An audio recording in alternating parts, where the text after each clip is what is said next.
Yeah, Dana, a lot of excitement here at Carolina Haven tonight. A lot of people still lingering to see the final results. Ted Cruz and Marco Rubio have been going neck and neck all night. Less than a half hour ago, this place was packed with Rubio supporters. The Florida senator was joined on stage by Governor Nikki Haley, Tim Scott, and Trey Gowdy, all who endorsed Rubio earlier this week. Now, this is a huge boost for Rubio after coming in 5th in New Hampshire last week, but Rubio says he's ready to fight for the next American century. And we talked to a lot of supporters who say they're ready to make sure that Rubio carries this momentum into Nevada. Live in Columbia, Shelli Adamczyk, Watch Fox News. If the Senate gives the green light to the House budget plan, the dollars will go into effect when the next fiscal year begins in July. But there won't be a decision made anytime soon. Lawmakers are now in furlough until April. The Senate gets back to work on April 5th, and the House will be back in session the following week. In the studio, Shelli Adamczyk, Watch Fox News. Brian, Janet, that's right. Prostitution continues to happen here in the Midlands and around the world. Very often it's part of a much larger criminal operation. Investigators say men and women are soliciting sex anywhere from Backpage to Craigslist to Twitter. I went along with Richland County deputies on a sting operation targeting the Johns. Those losses are only some of the state's damages. Farmers lost nearly $375 million in crops from the flooding.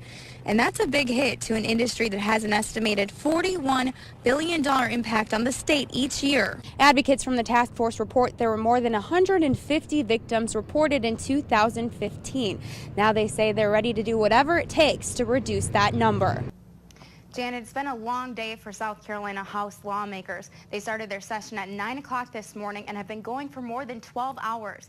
A big part of the debate is figuring out how much money in this year's budget will go to road upgrades.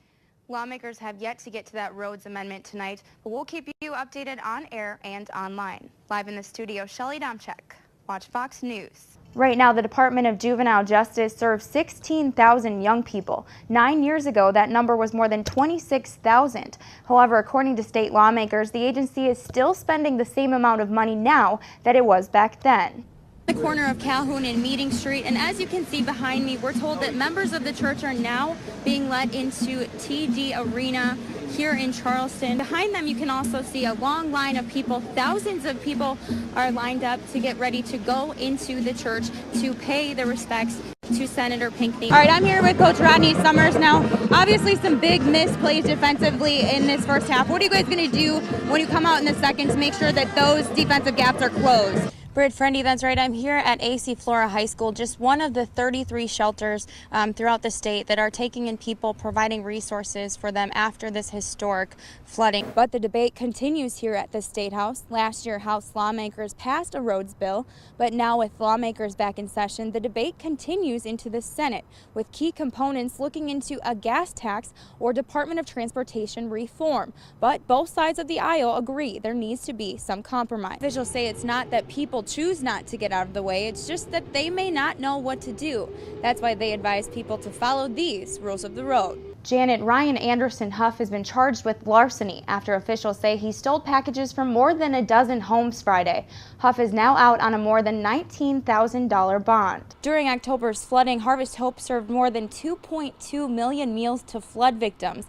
Now CEO Denise Holland says especially going into the holiday season, that need is only going to increase. Currently, more than 63,000 people have contacted FEMA for assistance or information. Now, FEMA officials say more than $45 million has been granted, but they're still encouraging people to register for assistance. All right, guys, as of right now, it looks like Jackson has an ankle injury. Now, they did put ice on it, but we'll see as far as if he'll go back into the game or not. But he does have ice, and he was kind of struggling to put pressure on it as of right now. And as far as you had mentioned the condition today is very wet and slippery, what are you going to do to make sure those offensive plays are executed as well? Well, we got to get out of it, and we're going to try to find a way to do it here in the second half. All right, good luck, Coach. Thanks a lot. Thank you. All right, guys, back to you. Thank you, Shelli. And also, if there's any closings for the rest of the day, if things do get worse. We'll be giving it out on the media, plus we'll put it on our website. All right, and we will have those on our website at wach.com. In Kershaw County, Shelli Adamczyk, Watch Fox News. Wednesday, Governor Nikki Haley signed a long-awaited bill that will help put body cameras on every police officer in the state. The family of Walter Scott stood by Haley, showing their support for the bill, but are still asking for justice. Within 24 hours, Blowfish fans will be flooding through the gates of this stadium. Blowfish are now in their 10th season, and they're starting it off with a little change of scenery. Lindsey Graham met with state Republicans at the State House Tuesday morning. While he didn't announce a run for the White House, he didn't put rumors to rest.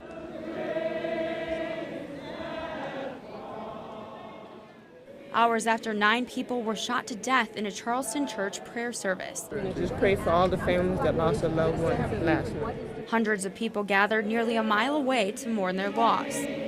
If our community voice, if it's loud enough and if it's expansive enough, then even these type of situations will be minimized because you have a community that reaches out and that cares and shows love for one another. The hot temperatures didn't keep people from filling Morris Brown AME Church Thursday.